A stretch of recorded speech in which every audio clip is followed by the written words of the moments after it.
네, 안녕하십니까. 세움학원에서 경기고 통합과학 수업 진행하고 있는 김동희 강사입니다. 저는 오늘 우리 1학기 기말고사 시험에 대해서 시험 분석 진행을 할 거고요. 이 시험 분석을 바탕으로 하여서 우리가 좀 어떠한 부분들을 2학기 중간고사 때는 좀 배양해야 되는지에 대해서 마지막으로 말씀드릴 수 있도록 하겠습니다. 일단 1학기 기말고사 같은 경우에는 난이도 자체가 매우 높았습니다. 제가 이렇게 최상이라고 잡았던 이유는 역시나 우리 학교 시험 문제는 35분이고요. 이 35분 안에 객관식 20문항, 서술형 4문항을 풀기 위해서는 너무나 많은 시간에 대한 제한들이 있었을 것이다. 특히나 이번 서술형 같은 경우에는 짧은 서술형도 아니었고 길게 좀 써야 되는 부분들이 있었기 때문에 그 부분들을 맞춰 나가기가 매우 쉽지 않았을 것이다라고 생각을 해주셔야 될 것 같습니다. 그래서 난이도 자체가 매우 높았던 이번 1학기 기말고사 같은 경우에는 다음과 같이 이렇게 좀 난이도와 단원별로 어떻게 구성되어져 있는지를 보려고 하는데 물화생지 모두 다 객관식 5문항, 서술형 1문항에서 총 6문항씩으로 구성이 되었고요. 배점 자체도 매우 높았기 때문에 각각 25점씩 가져갔다라고 생각을 해주시면 되겠습니다. 제가 이렇게 난이도를 잡을 때 이제 최상이라고 잡았던 거는 서술형 파트에 대한 부분 그리고 객관식 문항들 중에서 난이도가 높았던 문항들을 제가 좀 최상으로 좀 잡아와 봤습니다. 그래서 다음과 같이 이렇게 100점으로 이렇게 구성이 될 때 있어서 최상 문제들이 생각보다 많았다라는 거. 그래서 이번 시험 자체의 난이도가 매우 높았다라는 점을 생각을 해주시면 되겠고요. 각각 단원별로 봤을 때 물리 파트는 역시나 운동과 충돌, 그래서 운동량과 충돌량에 관련된 이야기들을 물리학 원에서 연계해서 내가 정확하게 좀 문제풀이가 됐어야 된다는 게 특징이었다라는 거. 두 번째는 화학 파트입니다. 화학 결합과 물질의 성질인데 이 파트는 상대적으로 문항 자체의 난이도는 좀 낮았습니다. 우리 친구들이 이제 문제를 풀 때 틀리지 않고 푸는 게 매우 중요하기 때문에 난이도를 저는 상 정도로 이제 잡아와 봤고요. 생명과학하고 이제 지구과학 같은 경우에 이번 시험에 저는 가장 난이도가 높았던 부분이 생명과학 파트라고 생각을 합니다. 그래서 생명 시스템에서 화학 반응과 정보의 흐름 파트가 좀 긴 줄글 형태로 좀 나오게 됐습니다. 그래서 독해하는 능력들이 좀 많이 필요로 했다라는 거.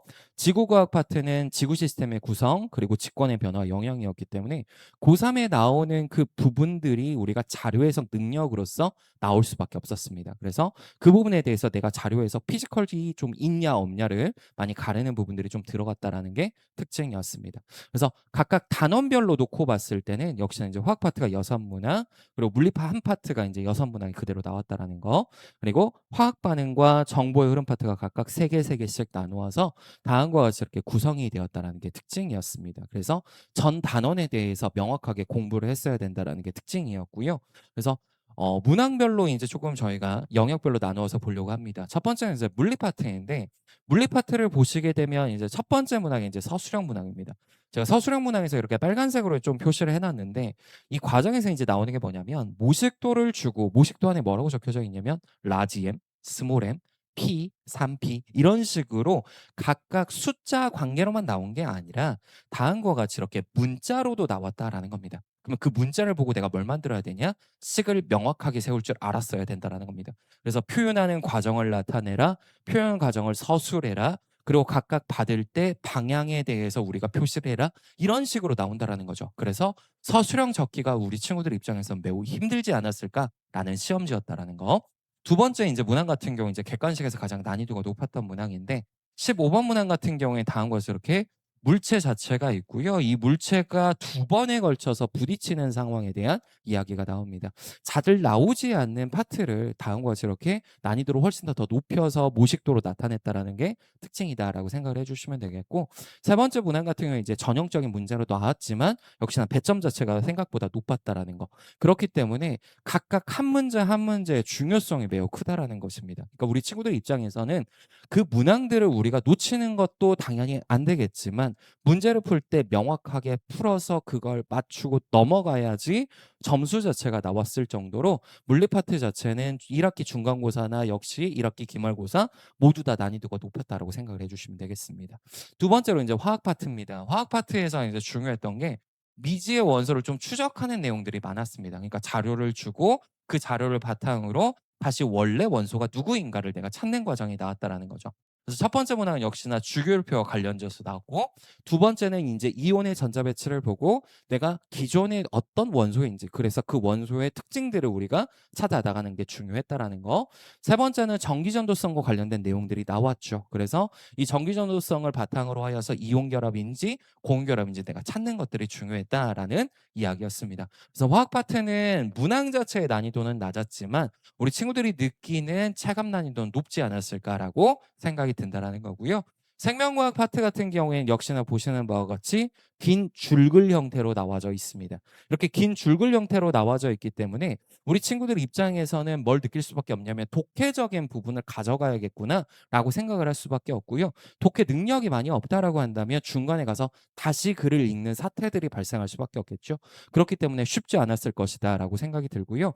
두 번째로는 다음과 같이 이렇게 선지 자체도 쉽게 나오는 게 아니라 뭐 A++ 네모라는 걸 보고 내가 어떻게 찾아 나가는지의 과정들을 우리가 봐줘가야 된다라는 겁니다. 그래서 개념적인 측면뿐만이 아니라 내가 서술을 할 때도 다음과 같이 이렇게 조건 자체가 나옵니다. 그래서 이 조건에 맞추어서 서술을 했어야지 감점 요인이 없었을 것이다. 그러면 감점 요인들을 좀 안 잡히기 위해서 우리 친구들이 서술형을 미리 대비했었냐? 이게 매우 중요하다라는 거죠. 그래서 저는 이번 생명과학 파트가 최상으로 잡았다라고 생각을 해주시면 되겠고요.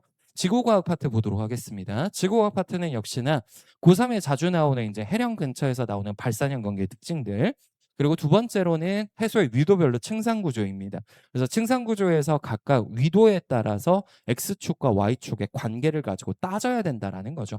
그래서 그림 자료들을 보고 내가 뭘 생각해야 되냐, 기존에 나왔던 개념들을 연계시킬 수 있냐가 핵심 요소였다라는 겁니다. 그래서 가운데 있는 문항 같은 경우에 학교 선생님께서 무조건 나온다라고 좀 찝어주셨던 내용이었죠. 그래서 이러한 내용들을 우리가 어떻게 문제를 풀이할지에 대해서 미리 고민하고 어떻게 해석할지에 대해서 내가 기존에 나왔던 개념들을 연계시킬 수 있냐가 핵심 요소였다라고 봐주시면 되겠습니다. 그래서 모두 다 이제 좀 정리를 해본다라고 한다면 물리와 생명과학은 이제 최상 정도의 난이도, 그리고 화학과 지구가 이제 좀 상난이도로 잡아봤습니다. 각각 영역에서 좀 공부해야 될 파트 부분들이 조금 다르긴 한데 물리에서는 역시나 이제 복잡한 개념들을 내가 수식으로 나타낼 수 있는지에 대한 능력을 물어봤다. 두 번째로는 역시나 변별력 킬러 문항이었다. 그렇기 때문에 정량적인 계산에 대해서 내가 명확하게 가져갈 수 있어야 됐다. 그러니까 물리학 원에 나오는 우리가 역학 부분을 명확하게 좀 공부했어야지 문제풀이가 좀 쉬웠을 것이다라고 생각이 들고요. 화학 파트 같은 경우에는 역시나 주기성과 관련된 내용이 나옵니다. 화학원에 나오는 화학 결합과 관련된 내용들이 연계되어서 나왔기 때문에 이 부분들에 대해서 둘 다 물리나 화학은 물리학 원, 화학 원에 대한 연계성을 가지고 시험 문제가 나왔다. 근데 이제 2학기 들어서는 물리 같은 경우에는 계산하는 문제가 조금 빠집니다. 대신에 화학 파트가 계산 문제로 바뀌죠. 그래서 양적 관계에 관련된 내용으로서 중화 반응이나 산화환원 반응을 우리가 해석을 할 줄 알아야 된다라는 게 핵심이기 때문에 전 물리 파트하고 화학 파트는 다음과 같이 이제 여러 가지 점들을 제가 잡아봤지만 결국 둘 다 연계성 있게 나올 것이다라고 생각을 해주시면 되겠고요. 생명과학과 지구과학 같은 경우에는 생명과학에서 이번에 가장 독특했다라고 하는 건 역시나 독해형 서술 지문들이 너무나 많았다라는 거. 그래서 그 부분들을 우리가 가져가야 된다라는 거고요. 두 번째는 탐구 자료를 보고 내가 실험의 결과를 어떻게 연계할 것인지. 그래서 조건을 바탕으로 그 부분들을 우리가 숙지하는 연습들이 필요하다라는 거. 지구과학 같은 경우에는 수능형 자료가 너무 많이 나옵니다. 그래서 고2, 고3에 나오는 모의고사 유형들, 그리고 수능강이나 수능 완성에서 나왔던 자료들을 조금 우리가 보면서 미리미리 좀 대비를 해야 된다. 그래서 낯선 자료들을 가지고 우리가 실제 데이터를 즉각적으로 우리가 활용하고 자료 해석 자체를 현장에서 즉각적으로 해석할 수 있는 해석 피지컬 자체를 좀 길러주는 게 중요하지 않을까라는 생각이 듭니다. 그래서 제가 이제 총 세 가지 파트로 1학기 중간고사, 기말고사를 보면서 우리 친구들한테 많이 어려움을 느꼈을 지점들을 좀 잡아봤는데 첫 번째는 역시나 타임 관리에 대한 훈련입니다. 35분이라는 시간 안에 객관식 20문항 서술형 네문항. 근데 이 서술형 네문항이 쉬운 문항도 아니고 긴 줄글 형태로 쓰는 형태로 나왔습니다. 그렇기 때문에 그 쓰는 연습 또한 매우 필요로 하기 때문에 역시나 소설형에서는 조건까지도 우리가 계속해서 가지고 연습하는 것들이 매우 중요하다. 그래서 타임 관리 훈련을 역시나 부재했다면, 그러니까 타임 관리 훈련 자체를 많이 안 했다면, 근데 이거는 이렇게 생각을 해주시면 될 것 같습니다. 모의고사를 얼마나 많이 봐봤는지. 그쵸? 그러니까 실제적으로 우리가 시험을 보기 전에 몇 번에 걸쳐서 이것들을 계속해서 연습했는지가 매우 중요하다라는 겁니다. 그리고 반드시 타임 어택을 우리 학교는 시험을 해야 된다라는 거죠. 그래서 각각 시험 문항에 있어서 중요했던 거는 이런 고배점 서술형들을 놓치지 않는 게 중요했는데 이런 것들을 많이 놓칠 수밖에 없다. 그리고 서술형 같은 경우에는 조건 자체가 너무나 다양하기 때문에 그 조건들을 맞추어서 서술하는 연습이 필요하다. 그리고 낯선 자료를 봤을 때 해석력 자체가 매우 중요하다라는 사실을 다시 한번 볼 수 있었습니다. 중간고사, 기말고사에 걸쳐서 역시나 우리가 지구과학 파트 같은 경우에는 자료 해석 능력을 너무나 필요로 했었기 때문에 이 세 가지 요소들이 우리 학교 시험 문제의 가장 중요한 내용이지 않을까라고 생각이 들고요. 그래서 이러한 것들을 바탕으로 2학기 중간고사는 좀 그렇게 준비하는 게 매우 중요하다라고 생각을 해주시면 되겠습니다. 그래서 실제 우리 2학기 중간고사 이제 작년에 봤던 이건 시험 범위입니다. 보게 되면 산화환원 파트가 역시나 난이도가 높게 나올 것으로 예상이 되고요. 물리 파트 같은 경우에 이제 발전 파트 경우에 이 전자기 유도 현상에 관련된 내용들이 원리를 바탕으로 해서 나오지 않을까 생각이 듭니다. 그리고 지질 시대나 변이나 이 생물 다양성 같은 경우에는 생명과학과 지구과학에서 역시나 나오는 것들이기 때문에 단순하게 그냥 볼 게 아니라 그 부분에서 나왔던 자료 해석들을 우리가 가지고 와서 좀 많이 풀이하는 연습들이 필요하겠다라는 생각이 듭니다. 그래서 이 모든 것들을 바탕으로 저는 이렇게 좀 4가지 정도로 좀 잡아봤습니다. 그래서 2학기 중간고사를 준비를 할 때는 역시나 자료 해석 능력들을 좀 키워주고자 하는 거고요. 두 번째로는 정량적인 계산들. 이번에 이제 산화환원이겠죠. 산화환원 파트에 대해서 고난이도 문항들을 어떻게 좀 빠르게 풀이할 수 있는지, 그래서 계산 능력들을 좀 키워주고자 한다. 그리고 세 번째는 서술형 능력입니다. 매 시험마다 서술형을 계속해서 보면서 우리 친구들한테 서술형 능력을 좀 계속해서 배양해 주는 게 중요하다. 그리고 네 번째로는 이 모든 능력들을 결국 각자 우리 친구들이 다 다를 수밖에 없습니다. 그러면 각자 부족한 부분들이 다를 수밖에 없을 것이고요. 그렇기 때문에 그때는 1대1로 좀 저희가 클리닉을 진행을 하면서 부족한 부분들을 채워나갈 수 있도록 하겠다라고 생각해 주시면 되겠습니다.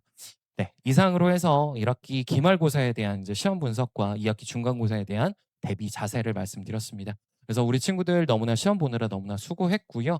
이번 2학기 중간고사 이제 들어가게 되면 잘 준비하여서 우리 친구들에게 좋은 성적 얻을 수 있도록 하겠습니다.